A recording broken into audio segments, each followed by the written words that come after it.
Today, we're going to dive into one of the most baffling chapters in the life of any hero. The moment Israel's future king, David, seemingly defects to his sworn enemy, the Philistines. Now, on the surface, this looks like straight-up treason, right? But as we're about to see, this desperate gambit might have been the most brilliant move he ever made. But first, let's just frame this whole thing. I mean, think about it. Have you ever been in a spot where it feels like every single door is slammed shut? No good options left? Well, that is exactly where we find David. He's a national hero, but he's on the run, and he's completely out of moves in his own country. So his story really starts with this universal question. So what pushed him this far?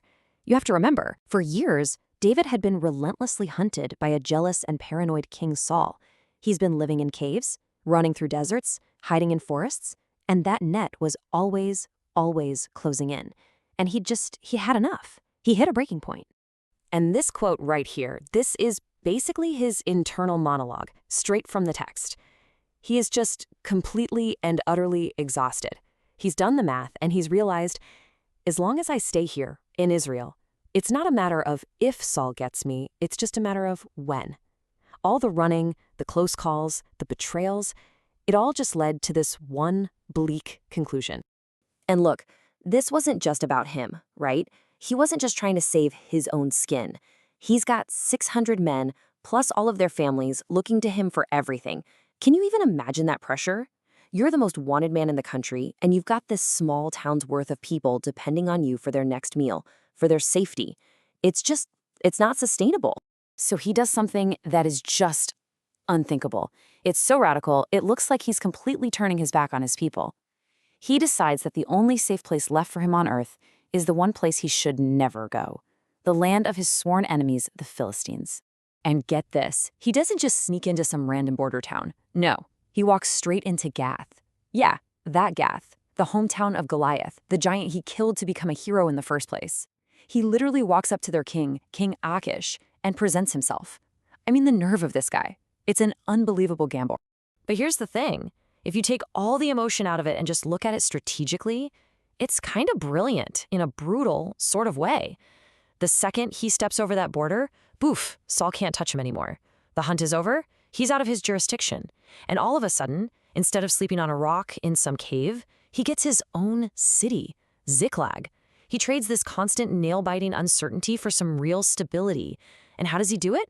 By running straight into the lion's den. Okay, so this is where things get really interesting. This is the core of David's whole strategy. For the next, year and 4 months, David is living this incredibly dangerous double life. He has to convince the Philistines that he is one of them without ever actually betraying his own people. It is an absolute masterclass in espionage and deception. So here's the playbook. It's brilliant. King Achish would ask him, "So who'd you go after this time?" And David would say, "Oh, raided some towns down in Judah." His own people. But here's what was actually happening. He was attacking Israel's enemies, these tribes that had been a thorn in Israel's side for generations. So he was basically using Philistine protection and resources to fight Israel's battles for them, right under their noses. So you might be wondering, how did he pull this off? How did he keep this lie going for so long without anyone snitching on him? Well, his method was pretty brutal, but you can't argue with its effectiveness. He left no witnesses. When he raided a town, he made sure no one, not a man or a woman, was left alive to go back to King Achish and tell him the real story. It's harsh, but it meant his cover was never blown. And you know what? The deception worked. It worked perfectly. King Achish bought it, hook, line, and sinker. He hears these reports and thinks to himself, this is perfect. David has completely burned his bridges with his own people. They must hate him now. He has nowhere else to go. He's my servant for life. He didn't see a threat at all. He saw a permanent, loyal asset.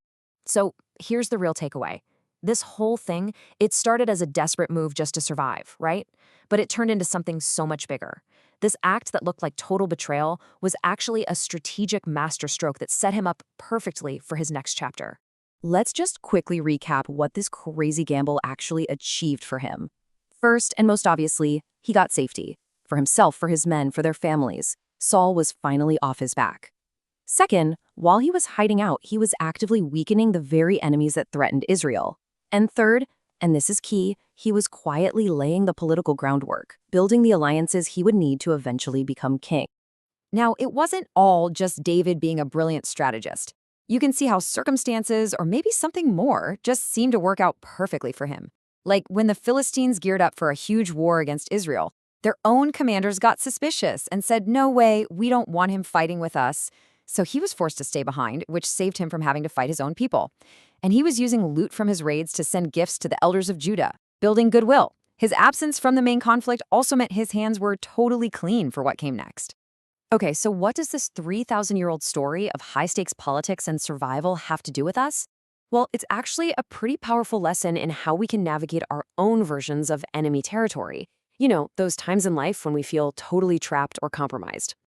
The big idea here, I think, is that even when you find yourself in a really tough spot, what really matters is where your heart is, what your long-term goal is. David was physically living with the enemy, but his loyalty, his heart, never left Israel.